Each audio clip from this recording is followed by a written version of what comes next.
ସମସ୍ତଙ୍କୁ ନମସ୍କାର। ଆଜି ଆସିଛି ମୁଁ ଲୁଲୁରି ପିକନିକ୍ ପ୍ଲେସ୍କୁ। ତ ଭାଇ ସଣ୍ଡେ ଦିନ ବହୁତ ଭିଡ଼ ଅଛି ଆଜି। ତ ମୁଁ ଦେଖେଇବି ଆପଣମାନଙ୍କୁ ଦାରିଙ୍ଗବାଡ଼ିରେ କେତେ ଭିଡ଼ ହେଉଛି। ଆଉ ଏ ଡିସେମ୍ବର ମାସ ଜାନୁଆରୀ ମାସରେ ସଣ୍ଡେ ଦିନ କେତେ ପିକନିକ୍ ମୋ ପଛପଟେ ବି ଦେଖୁଥିବେ ଆପଣମାନେ ବହୁତ ପିକନିକ୍ ଅଛି ଦେଖନ୍ତୁ। ତ ମୁଁ ବ୍ୟାକ୍ କ୍ୟାମେରାରେ ମୁଁ ଦେଖେଇବି ଆପଣମାନଙ୍କୁ ବହୁତ ସୁନ୍ଦର ହେଇଛି। ଜାଗା ବି ଏତେ ଏନ୍ଜୟ କରୁଛନ୍ତି ସବୁ ଫ୍ୟାମିଲି ଆସିକି ସବୁ ବିଷୟ ଦେଖନ୍ତୁ ପୁରା ଟୋଟାଲି। ତ ଆମେ ଆସିଛୁ ବୁଲିବାକୁ ଟିକେ ତ କିନ୍ତୁ ଖାସ୍ ଲାଗୁଛି ବହୁତ। ମୁଁ ଦେଖେଇବି ସବୁ ସିନ୍ ଠିକ୍ ଅଛି ବ୍ୟାକ୍ କ୍ୟାମେରା।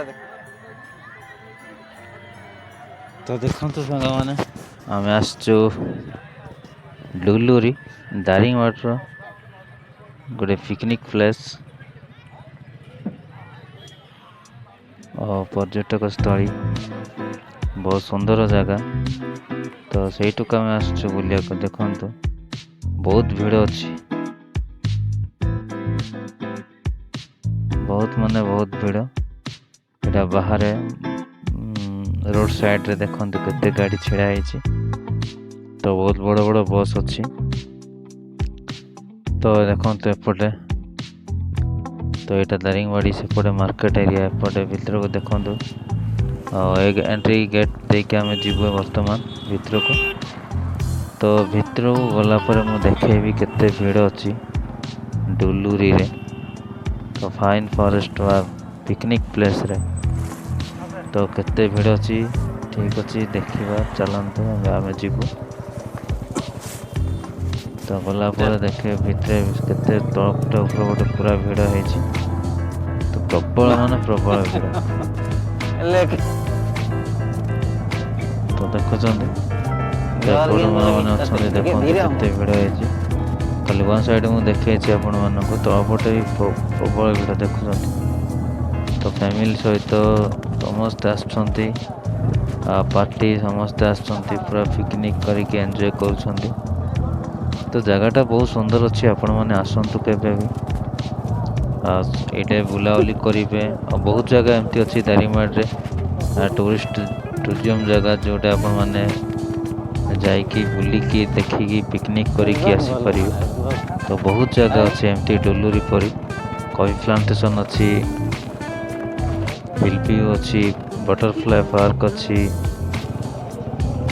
ତ ଇକୋ ରିଟ୍ରିଟ୍ ଅଛି ଏବେ ଇକୋ, ଆଉ ୱାଟରଫଲ୍ କିଶୁବାଡ଼ି ପାଟବାନ୍ଧା ଅଛି, ଲଭର୍ସ ପଏଣ୍ଟ ଅଛି। ତ ଏମିତି ବହୁତ ଜାଗା ଅଛି, ଆପଣମାନେ ଆସିପାରିବେ। ତ ଦେଖନ୍ତୁ କେତେ ସୁନ୍ଦର ହେଇଛି ଜାଗା।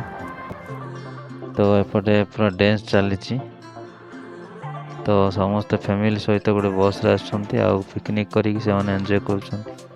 ତ ଖାସ୍ କରି ଦାରିଙ୍ଗବାଡ଼ିର ଖାସ୍ ଜିନିଷ ଏଠି ଥଣ୍ଡା ପ୍ରବଳ ହୁଏ। ଆଉ ପ୍ରାକୃତିକ ଜିନିଷ ବା ନ୍ୟାଚୁରାଲ୍ ଜିନିଷ ପ୍ରାୟ ଦେଖାଯାଏ। ତ ନ୍ୟାଚୁରାଲ୍ ପାଇଁ ଦାରିଙ୍ଗବାଡ଼ି ବହୁତ ଫେମସ୍। ତ ଆପଣମାନେ ଆସନ୍ତୁ ନିଶ୍ଚିତ। ତ ନିଶ୍ଚିତ ଏ ଭିଡ଼ିଓଟା ଆପଣମାନଙ୍କୁ ଭଲ ଲାଗିବ, କାରଣ ଦାରିଙ୍ଗବାଡ଼ି ଗୋଟେ ଏମିତି ଜାଗା ସବୁ ଜାଗାରେ ପର୍ଯ୍ୟଟକ ସ୍ଥଳୀରେ ପରିପୂର୍ଣ୍ଣ, ଆଉ ନ୍ୟାଚୁରାଲ୍ ପାଇଁ ବହୁତ ଫେମସ୍। ଆଉ ଗୋଟିଏ ଥଣ୍ଡା, ତ ଥଣ୍ଡା ହେଇଥାଏ କେବଳ ନ୍ୟାଚୁରାଲ୍ ଥିଲେ, ଆଉ ଫରେଷ୍ଟ ଜଙ୍ଗଲ ଥିଲେ ଥଣ୍ଡାଟା ଭିଡ଼ ହେଇଥାଏ। ବର୍ତ୍ତମାନ ଆମେ ଦାରିଙ୍ଗବାଡ଼ି ଆସିଛୁ ମାର୍କେଟକୁ, 4 ଆଉ ଟିକେ ପହଞ୍ଚିବେ। ଦେଖନ୍ତୁ ତ ଆଜି ସଣ୍ଡେ ଦିନ କେତେ ପ୍ରବଳ ଭିଡ଼ ହେଇଛି ମୁଁ ଦେଖେଇବି ଆପଣମାନଙ୍କୁ। ଆଉ ଏଇଟା ଅଳ୍ପ ସମୟ ଭିତରେ ଆମେ 4 ଛକ ପହଞ୍ଚିଲୁ। ଆଉ ଏଇଟା ଡିସେମ୍ବର ମାସ, ଆଗକୁ ପର୍ବ ଅଛି। ତ ସଣ୍ଡେରେ ବହୁତ ପ୍ରବଳ, କାରଣ ସଣ୍ଡେରେ ହାଟ ଦାରିଙ୍ଗବାଡ଼ିରେ ହୁଏ। ତେଣୁକରି ଆପଣମାନେ ଆସିଲେ ହାଟ ଦିନ ସଣ୍ଡେରେ ଆସିବେ। ଦେଖନ୍ତୁ 4 ଛକ ବର୍ତ୍ତମାନ ଆମେ ପହଞ୍ଚିଲୁ, ପ୍ରବଳ ଭିଡ଼ ହେଇଛି। ଏତେ ଭିଡ଼ ହେଇଛି ଯେ ତ ଗାଡ଼ି ବି ନେଇ ହେଉନାହିଁ, ସେମିତି ଭିଡ଼। ବର୍ତ୍ତମାନ ଟିକେ କମିଛି, କାରଣ ଦୂର ଦୂରାନ୍ତ ଲୋକ ପାଖାପାଖି ପଳେଇଲେଣି। ତ ଏଇଟା ହାଟ ହେଉଛି, ଦେଖନ୍ତୁ ଚାରିପଟେ ପ୍ରବଳ ଭିଡ଼ ହେଇଛି। ତ ନେକ୍ସଟ ଭିଡ଼ିଓ ଆପଣମାନଙ୍କୁ ବି ଦେଖେଇବି ନେକ୍ସଟ ସଣ୍ଡେରେ। ତ ସେଇ ସଣ୍ଡେ ଲାଷ୍ଟ ସଣ୍ଡେ ଡିସେମ୍ବର 25 ପୂର୍ବରୁ। ତେଣୁ ସେଇ ଭିଡ଼ିଓଟା ଆପଣମାନଙ୍କ ଅପେକ୍ଷାରେ ରହିବେ। ତ ଭିଡ଼ିଓଟା ନିଶ୍ଚିତ ଭଲ ଲାଗିବ ଆପଣଙ୍କୁ ଏ ଦାରିଙ୍ଗବାଡ଼ିର ସୌନ୍ଦର୍ଯ୍ୟର। ତ ତେଣୁ ଆପଣମାନେ ଭିଡ଼ିଓଟା ଲାଇକ୍ କରିବେ ଆଉ ସବସ୍କ୍ରାଇବ୍, ଯଦି ନୂଆ ଚ୍ୟାନେଲ୍ ଦେଖୁଛନ୍ତି ସବସ୍କ୍ରାଇବ୍ ନିହାତି କରିବେ, ଯେଉଁଥିରେ ନୂଆ ନୂଆ ଭିଡ଼ିଓ ଆପଣମାନଙ୍କୁ ଦେଖିପାରିବେ ମୋର ଏଇ ଆଦିବାସୀ ଅଞ୍ଚଳର ଦାରିଙ୍ଗବାଡ଼ି ଆଦିବାସୀ ପଲ୍ଲୀ ଅଞ୍ଚଳର ମୋ ଭିଡ଼ିଓ ଆପଣମାନଙ୍କୁ ଦେଖେଇବି। ଚାଷ ବିଷୟରେ ସବୁ ବିଷୟ ଆପଣମାନେ ଦେଖିପାରିବେ।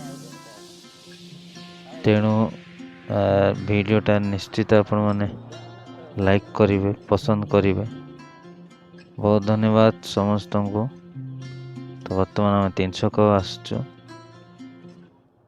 ଆଉ 300 ଆଉ ଟିକେ ପହଞ୍ଚିବୁ।